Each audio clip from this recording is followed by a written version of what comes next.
આ જોયો ક્યારે? હમણાં થોડી વાર પહેલા આ તો હારું છોકરાએ પગ ની મૂક્યો. એવું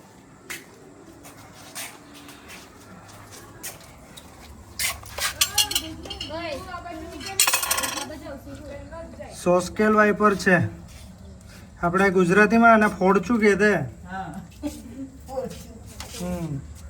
ફોડચું કે ફુરસો કે બહુ ઝેરી આવે. ઝેરી આવે. આપણા જે ભારતમાં 4 ઝેરી સાપ ખરા ને એમાંનો જ એક આ.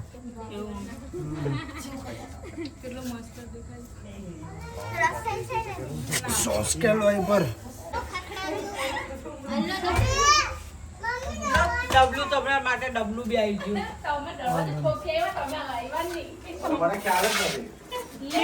સોસ્કેલ વાઇપર છે. કેશું તમને યાદ કરે તે કેટલી આકાશ પકડી લે. જા ને ભાઈ મોઢું છે મારે. સોસ્કેલ વાઇપર છે. ડબલું બી આવી દીધું. તમને ફોન આલી દો. ડબલું તમારી પાસે રાખો.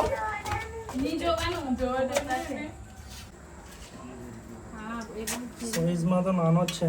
કૂદીને કરડે હે કે આ સાપ?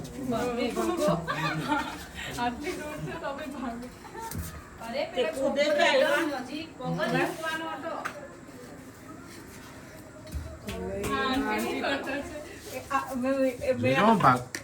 ભાગાની જગ્યાએ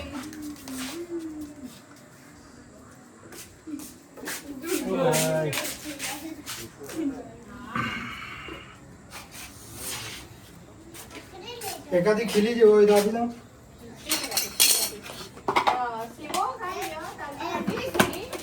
આમાં કામ કરવું પડે ને. જોવાનો હતો. હે ને? આમાં કામ કરવું પડશે ને.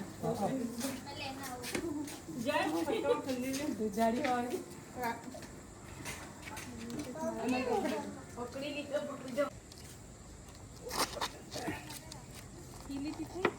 न्यूमोटॉक्सिक नाम का जहर होता है इसमें. થાય છે? छोटा पैकेट बड़ा धमाका में છે આ. અગરબત્તી જોઈએ? ના ના ખીલી हमारे મળી भारत છે. में जो 4 जहरीले सांप है उसी में से एक ही है. सोस्केल वाइपर. मैं कूदी नहीं गई ऊपर में तो जो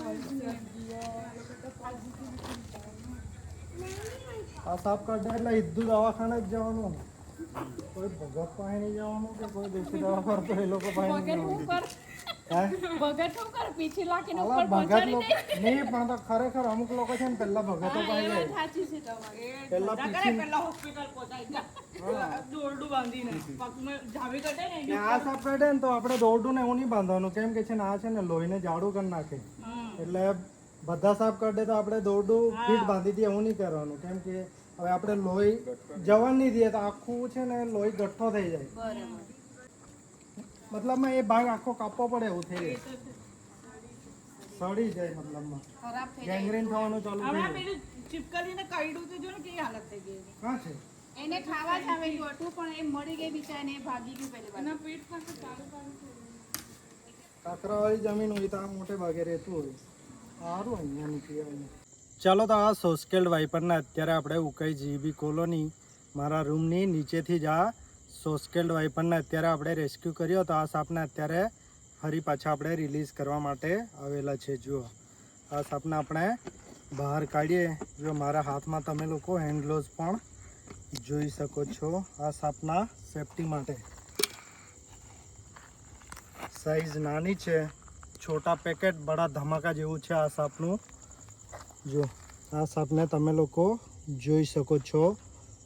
સોસ્કેલ્ડ વાઇપર જેને આપણે ગુજરાતીમાં ફોડચું અથવા તો ફુરસા નામે ઓળખીએ છીએ. જુઓ અત્યારે કઈ રીતે આ સાપ બહાર આ ડબ્બામાંથી મારા હાથમાં આવી રહ્યો છે તે તમે લોકો જોઈ શકો છો.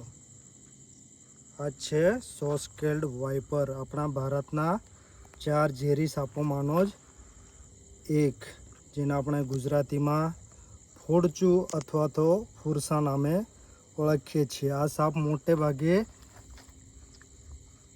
જ્યાં સૂકા વિસ્તારો હોય છે અથવા તો જ્યાં કાંકરાવાળી જમીન હોય છે ત્યાં જ આપણને આ સાપ જોવા મળતો હોય છે. જો આ સાપને અત્યારે આપણે બહાર કાઢીએ અને આ સાપ વિશે આપણે થોડી માહિતી જાણીએ, કારણ કે આ સાપ એ ખૂબ જ ઓછા પ્રમાણમાં જોવા મળતો હોય છે. એટલા માટે આપણે આ સાપ વિશે જાણવું જરૂરી છે અને આ સાપ વિશે સમજવું જરૂરી છે. જો આ સુંદર એવા સોસ્કેલ્ડ વાઇપરને તમે લોકો જોઈ શકો છો. આ સાપના પેટર્નને તમે લોકો જોઈ શકો છો. જો સોસ્કેલ્ડ વાઇપર, આ સાપ જ્યારે ગુસ્સામાં હોય છે, જ્યારે આ સાપ આક્રમક હોય છે, ત્યારે આ સાપ એ પોતાના શરીરને, જો આ સાપને અત્યારે આપણે બહાર કાઢી લીધો છે. જો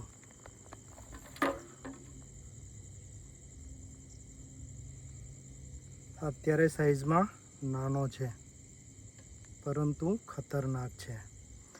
આ સાપના કરડવાથી માણસનું મૃત્યુ થઈ શકે છે. આપણે ટાઈમે ટ્રીટમેન્ટ ના કરાવીએ ને ટાઈમે આપણે હોસ્પિટલે ન જઈએ તો આપણું મૃત્યુ થઈ શકે છે. ફરી એકવાર આ સાપને આપણે આ સાપનું નામ જાણી લઈએ. ગુજરાતીમાં આ સાપને આપણે ફોડચી અથવા તો ફુરસા નામે ઓળખીએ છીએ. જો અંગ્રેજીમાં સોસ્કેલ્ડ વાઇપર. સોસ્કેલ્ડ વાઇપર નામ એટલા માટે કહેવામાં આવે છે કારણ કે આ સાપે જ્યારે આક્રમક હોય છે ત્યારે આ સાપે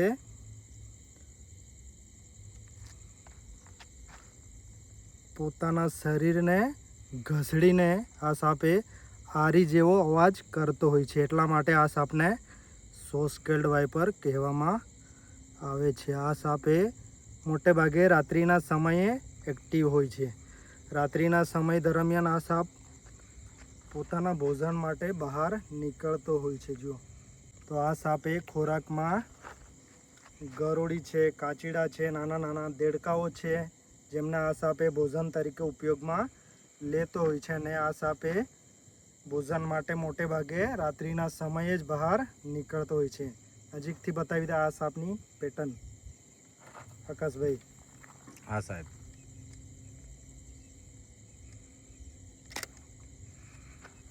લોકોને આ સાપની પેટર્નને નજીકથી બતાવી દો. જો આ છે આ સાપની પેટર્ન.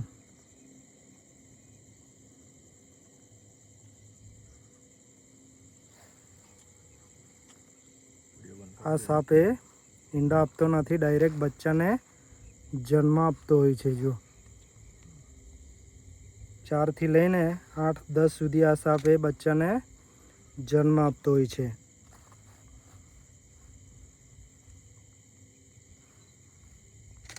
આ સાપના માથા પર આ નિશાન તમે લોકો જોઈ શકો છો. ત્રિશુલ જેવું આ સાપના માથા પર આ નિશાન છે. આ જ આ સાપની ઓળખ છે. અને જ્યારે આ સાપ એ આક્રમક હોય છે ત્યારે પોતાના શરીરને ઘસડીને કરવત જેવો અવાજ કરતો હોય છે.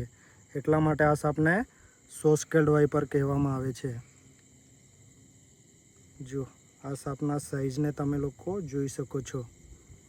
ઘણીવાર આ સાપના કરડવાથી લોકોનું મૃત્યુ થઈ જતું હોય છે કારણ કે આ સાપની સાઈઝ નાની હોય છે.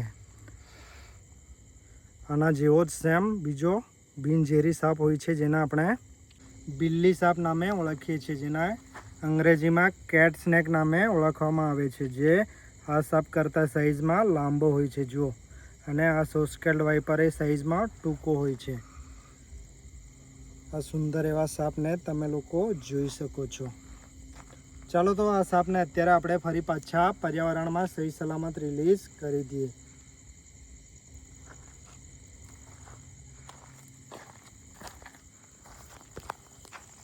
જો આ સાપને અહીંયા અત્યારે આપણે રિલીઝ કરી દીધો છે.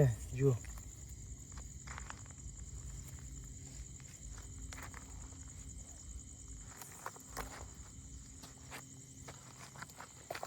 આ સુંદર એવા સાપને તમે લોકો જોઈ શકો છો.